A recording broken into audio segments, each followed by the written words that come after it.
Tsutomu Yamaguchi, the man who survived 2 atomic bombs.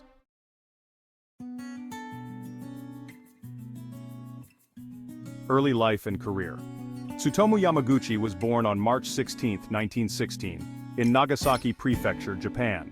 He led a relatively ordinary life before the atomic bombings, with a focus on education and career, reflective of a typical Japanese professional in the early to mid-20th century. He pursued engineering and secured a job as a naval engineer, eventually working for Mitsubishi Heavy Industries.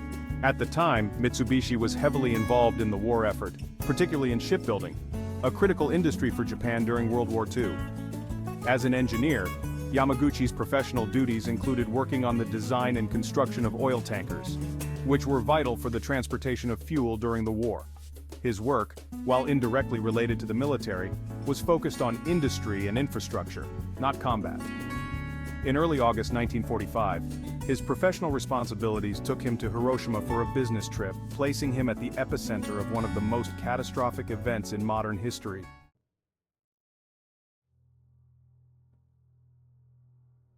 Surviving Hiroshima. On the morning of August 6, 1945, Tsutomu Yamaguchi was preparing to leave Hiroshima after completing his work, when the United States dropped the world's first atomic bomb, codenamed Little Boy, on the city. At the time of the bombing, Yamaguchi was about 3 kilometers from ground zero. The explosion instantly leveled much of Hiroshima, killing tens of thousands of people and devastating the city. Yamaguchi suffered severe burns, particularly to the upper half of his body, and was temporarily blinded by the intense flash of light from the explosion. Despite his injuries and the chaos surrounding him, he managed to find refuge in an air raid shelter. The sheer magnitude of the destruction was incomprehensible, and the horrors of that day left a lasting psychological and physical impact on him.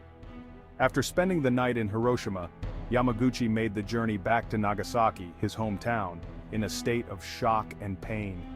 His survival was remarkable, considering that many others who were in closer proximity to the blast radius perished instantly, or succumbed to their injuries shortly afterward.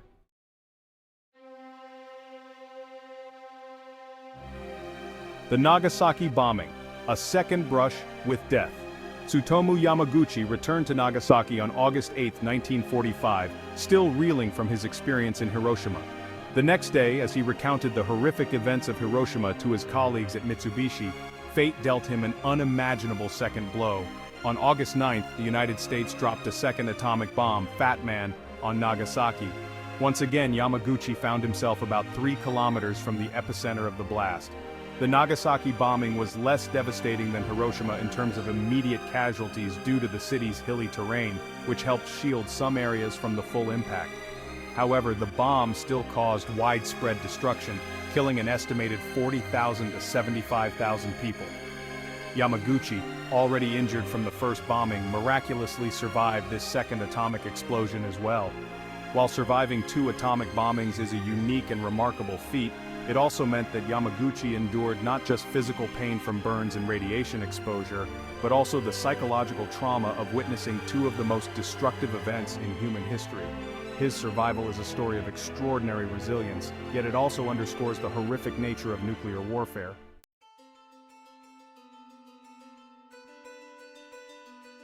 Life after the bombings.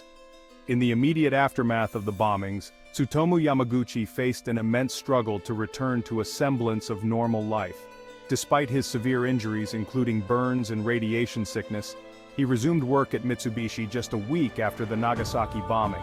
This quick return to work was typical of many Hibakusha, or atomic bomb survivors who, despite their injuries, were compelled by post-war Japan's dire need for reconstruction. Physically, Yamaguchi bore the scars of both bombings. Like many survivors, he suffered from acute radiation sickness, which included symptoms such as nausea, hair loss, and fatigue. Over time, he developed cataracts and other chronic health issues related to radiation exposure. His family too was affected by the bombings. His wife was exposed to radiation in Nagasaki, and his children later faced health complications that could be traced back to their parents' exposure. Despite these hardships, Yamaguchi remained a dedicated family man, raising 2 daughters with his wife and continuing to work for Mitsubishi for several years after the war. His professional life, however, would eventually take a back seat to his growing role as a survivor and advocate for peace.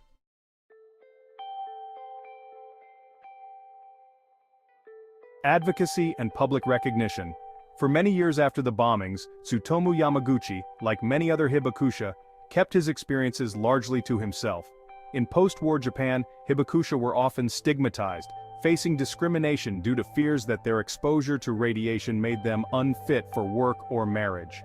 Additionally, there was a prevailing sense of shame and reluctance among survivors to discuss their suffering.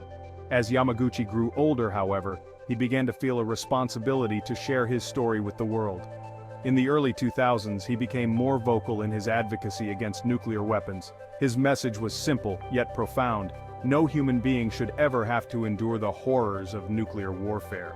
Yamaguchi's personal testimony became part of a broader movement of Hibakusha who sought to educate others about the dangers of nuclear weapons and to push for global disarmament.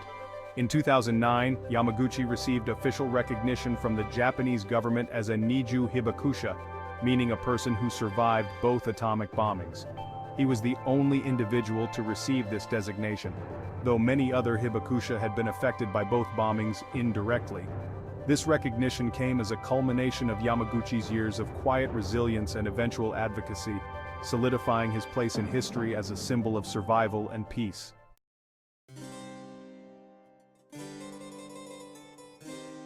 Legacy.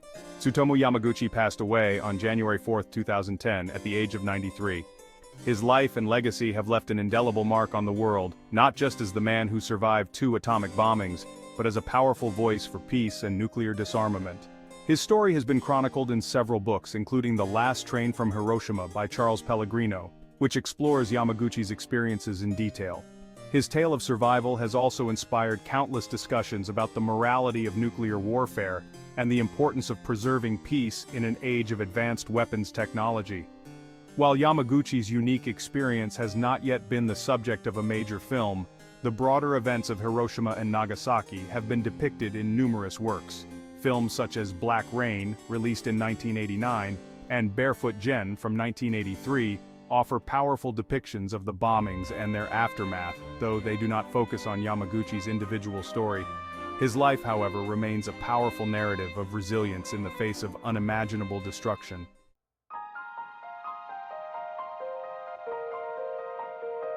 Conclusion.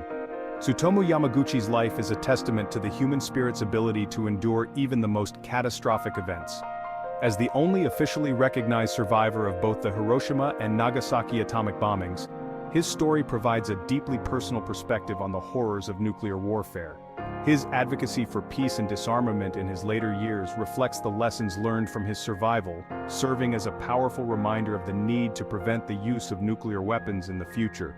Through his life and testimony, Yamaguchi has left behind a legacy of resilience, survival, and a fervent plea for a world free of nuclear arms. His story will continue to resonate for generations as a sobering reminder of the devastation caused by atomic bombs and the critical importance of maintaining peace.